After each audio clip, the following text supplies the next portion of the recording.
Hello, welcome student. Standard 7th Gujarati second language chapter 12 અપંગના ઓજસ સાહિત્ય પ્રકાર પ્રસંગ કથા લેખક કુમારપાળ દેસાઈ. પાઠ પરિચય. આ પાઠમાં કિશોર વોલ્ટરની વાત કરવામાં આવી છે અને વોલ્ટરના લકવાની અસરવાળા પગ સારા થવાની આશા ડોક્ટરોએ છોડી દીધી હતી, પણ વોલ્ટર પોતાની આશા છોડતો નથી અને તે સતત પ્રયત્ન અને મક્કમ નિર્ધારથી ઊંચા કૂદકાનો વિશ્વ વિક્રમ કેવી રીતે સ્થાપ્યો એની પ્રેરણાદાયી વાત આ પાઠમાં આપેલી છે. વોલ્ટર છે એની 9 વર્ષની ઉંમર હતી અને એ વખતે એને લકવા થઈ ગયો. એ લકવાના રોગે એના ઉપર એવો હુમલો કર્યો કે એના બધા જ સ્નાયુઓ હતા એ જાતે હલાવી ચલાવી શકતો નહોતો અને એ સ્નાયુઓ પર એનો કોઈ કાબુ જે હતો એ ચાલ્યો ગયો હતો અને એના હાથ પગે તો કામ કરવાનું જ બંધ કરી દીધું હતું અને એના સ્નાયુઓને ફરી જીવંત કરવા માટે એણે બહુ ભારે પુરુષાર્થ આદર્યો, બહુ મહેનત કરી કે ગમે એમ કરીને એના બધા સ્નાયુઓ જે શિથિલ થઈ ગયા છે, હાલવા ચાલવાનું બંધ કરી દીધું છે, એ ફરી એ કામ કરતા થાય. એના માટે એણે એકદમ મહેનત કરી, કસરત કરે, એ પાણીમાં પણ કસરત એણે શરૂ કરી દીધી. વારંવાર થાકી જાય, ક્યારેક પડી જાય તો એ પોતે હિંમત હારે નહીં અને ધીરે ધીરે આટલા પુરુષાર્થ પછી એ એની લકવાની ઘેરી અસરમાંથી બહાર નીકળવા માંડ્યો. હવે એના પગ હજી નિષ્ક્રિય હતા એટલે ઉછળવા, કૂદવા, રમવાની આ બધી રમતો એ આપમેળે ન રમી શકે ને ઊભોય ના રહી શકે.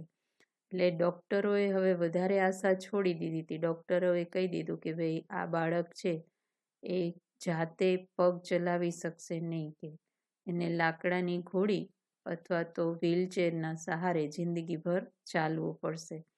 પણ આ છોકરો છે વોલ્ટર એ નિરાશ ના થયો, કારણ કે એને અંતરમાં ઊંડે ઊંડે એવી આશા ચમકી, ઈચ્છા થઈ કે ના, હું એક દિવસ જરૂર ચાલી શકીશ. અને એણે છે ને પોતાના નિશ્ચેતન પગ, જેમાં કાંઈ ઓલી ચેતના નહોતી, એવા પગને એ ધીરે ધીરે ટપલી મારી અને બોલ્યો કે મારા મૂંગા દોસ્તો, એ વિશ્વાસ રાખજો કે એક દિવસ ચાલી શકશો, દોડી શકશો, જાત જાતના કૂદકા લગાવી શકશો. અરે આકાશને પણ આંબી જાઓ એવા ઊંચામાં ઊંચા કૂદકા પણ મારી શકશો. પણ મારા મિત્રો, ત્યાં સુધી તમે હિંમત હારશો નહીં અને હુંય હિંમત નહીં હારું. આવું એ પોતાના પગ સાથે વાતો કરે છે, પોતાના પગને એ મિત્ર બનાવે છે. અને આટલું બોલતા બોલતા તો એ પોતે એવો જોશભેરમાં આમના પગે સમતોલન ગુમાવી દીધું અને એકાએક એ પથારીમાં પડી ગયો. અને વોલ્ટરની વાતચીત સાંભળી અને એની માતા દોડતી દોડતી અંદર આવી કે બેટા, કોની સાથે વાતો કરતો હતો? તો કહે છે કે માં, મારા પગ સાથે. તો કે પગ સાથે વાતો કરાય? પગ કાંઈ સાંભળતા હશે? તો એની માને કહે છે કે હા માં, મારા પગ ભલે ચાલે નહીં પણ સાંભળે તો ખરા જ તે. એમ તો તે શું કીધું તારા પગને? એવું એની માતાએ આતુરતાથી પૂછ્યું. એટલે વોલ્ટરે કીધું કે માં, મેં મારા પગને એવું કીધું કે તમે મૂંઝાશો નહીં, ગભરાશો નહીં અને સહેજે હિંમત હારશો નહીં. આજે ભલે તમે ચાલી શકતા ન હો, પણ એક દિવસ આપણે જરૂર ઊંચામાં ઊંચો કૂદકો લગાવી શકશું. તો એની માતા કહે છે, શાબાશ બેટા શાબાશ, કે તું જરૂર કૂદકા લગાવી શકીશ, તું જરૂર સૌની માફક દોડી શકીશ. જો તું હિંમત નહીં હારે તો તું ધારીશ તે કરી શકીશ. વોલ્ટરની માતા પોતાના અપંગ બનેલા પુત્રને એકદમ હિંમત જગાવતી રહી અને સતત એના પુત્રના મનમાં નિરાશા સહેજ પણ ન આવે એના માટે સતત એને પ્રોત્સાહન આપતી રહી અને એના દિલમાં શ્રદ્ધા રાખવાનું એને કહેતી રહી. સાથે સાથે પોતે એના પગનું માલિશ કરે, ડૉક્ટરે જે કાંઈ સારવાર કીધી હોય, ઝીણામાં ઝીણી સારવાર એ પોતે કરે અને ખૂબ પરિશ્રમ કરે. એકવાર વોલ્ટરના બોમાન્ટા નગરમાં ઊંચા કૂદકાની એક હરીફાઈ ગોઠવાણી. એટલે આ વોલ્ટરને એ હરીફાઈ જોવાનું મન થયું. એટલે પોતે લાકડાની ઘોડીના સહારે મેદાન ઉપર ગયો. એણે જોયું તો ચારે બાજુ છોકરાઓ ફરતા હતા અને જુદી જુદી જગ્યાએ જુદી જુદી હરીફાઈ ચાલતી હતી. ક્યાંક ખેલાડીઓ દોડમાં ભાગ લેતા હતા, તો ક્યાંક કોઈક ઊંચો કૂદકો મારતા હતા, તો ક્યાંક કોઈક વાંસ કૂદકાની રમત રમતા હતા. એટલે વોલ્ટરને ઊંચા કૂદકાનો વિભાગ વધારે ગમ્યો એટલે એ ત્યાં જઈને બેઠો. 2 લાકડીઓ પર એક વાંસ મૂકવામાં આવ્યો હતો અને એમાં ખેલાડીઓ દોડીને આવતા અને વાંસની નજીક આવે એટલે પગની ઠેક મારે અને એ હવામાં તરતા તરતા એ વાંસ ઓળંગી જાય. એટલે વોલ્ટરને આ હરીફાઈમાં વધારે રસ પડ્યો. એને મન થઈ ગયું કે લાવને હું પણ કૂદકો લગાવું, પણ તરત જ પોતાના પગ સહેજે હાલી ચાલી શકતા ન હતા અને એની બાજુમાં પડેલી લાકડાની ઘોડી એણે જોઈને નિરાશ થઈ ગયો. પછી એને મનમાં થયું કે જ્યાં જાતે ચલાતું નથી ત્યાં વળી આટલો ઊંચો કૂદકો મારવાની તો વાત જ કેવી રીતે કરાય. પણ પાછા એને એની માતાના શબ્દો યાદ આવ્યા કે નહીં, માતા કહેતા હતા કે તું જો હિંમત નહીં હારે તો તું ધારે તે કરી શકીશ. એટલે વોલ્ટર પાછો આનંદમાં આવી ગયો અને રમત જોવા માંડ્યો. એવામાં એક છોકરાએ બહુ કમાલ કરી. એણે સૌથી ઊંચામાં ઊંચો કૂદકો લગાવ્યો. અગાઉનો જે વિક્રમ હતો એ પણ તોડી નાખ્યો અને બધાએ તાળીઓના ગડગડાટથી એને વધાવી લીધો અને એ વિજેતા હતો એણે ઇનામ મેળવ્યું. વોલ્ટર બેઠો બેઠો જોશભેર તાળીઓ વગાડતો તો એને પણ મજા આવી. પણ ઇનામ મેળવીને પાછો ફરતો એ છોકરો એણે જોયો ને તો બરાબર એની જ ઉંમરનો હતો, એના જેટલો જ. એટલે વોલ્ટરને થયું કે હું પણ એક દિવસ ચાલીશ, પછી કૂદકો લગાવીશ અને એક દિવસ એવોય આવશે કે આ પગથી દુનિયાભરમાં ઊંચામાં ઊંચો કૂદકો લગાવીશ. અને પોતે જ પોતાને કહે છે કે અરે હું તો વિશ્વ વિક્રમ સ્થાપીશ. વોલ્ટર પોતે અપંગ હતો પણ એનો નિર્ધાર અડગ હતો અને એનું તન અપંગ નહોતું. એ પોતે એટલો મનથી આમ સંકલ્પ કરીને બેઠો હતો કે ગમે એમ થાય પણ મારે એક દિવસ ઊંચામાં ઊંચો કૂદકો લગાવવો છે. એનો સંકલ્પ હતો ને એ બહુ બળવાન હતો અને એના હૈયામાં એક શ્રદ્ધા હતી કે મારું શરીર આજે ભલે અપંગ હોય પણ એક દિવસ એવો આવશે કે વિશ્વનો કોઈ ખેલાડી મારી બરાબરી કરી શકશે નહીં. અને વોલ્ટરે મહેનત કરવામાં કાંઈ બાકી ના રાખ્યું. ડૉક્ટરની નાનામાં નાની સૂચનાઓનો પૂરેપૂરો અમલ કરે. ધીરે ધીરે એનો કમર સુધીનો જે કેલિપર્સ પહેરીને ચાલવાનો એણે પ્રયત્ન કરવા લાગ્યો અને ત્યાર પછી એ કમરમાંથી પણ એણે પટ્ટો કાઢી નાખ્યો અને હવે ધીરે ધીરે એ ઢીંચણ પર પટ્ટો આવી ગયો અને છેલ્લે તો એ પગના પંજા ઉપર ખાલી કેલિપર્સનો ઉપયોગ કરતો, બાકી ધીરે ધીરે બધા સ્નાયુઓ મજબૂત થતા ગયા અને હવે તો એને ચાલવા માટે કોઈ વસ્તુનો સહારો લેવો નહોતો પડતો. આમ કરવાથી ઘણીવાર એ ક્યારેક પડી જાય પણ તોય હિંમતભેર પાછો ઊભો થઈ જાય અને ધીરે ધીરે વોલ્ટર પાછો બરાબર ચાલવા લાગ્યો. એની માતાએ એના મનમાં રોપેલી જે શ્રદ્ધા હતી એ ખરેખર હવે સાકાર બનવા લાગી અને એનો મનોબળના સહારે વોલ્ટરે એક અદ્ભુત સિદ્ધિ મેળવી કે ખુદ ડૉક્ટરો પણ મોઢામાં આંગળા નાખી ગયા. પણ વોલ્ટરની ઈચ્છા તો હજી અધૂરી હતી, કારણ કે એને તો શું કરવું હતું, ઊંચામાં ઊંચો કૂદકાની સ્પર્ધામાં વિશ્વ વિજેતા બનવાની ઈચ્છા હતી.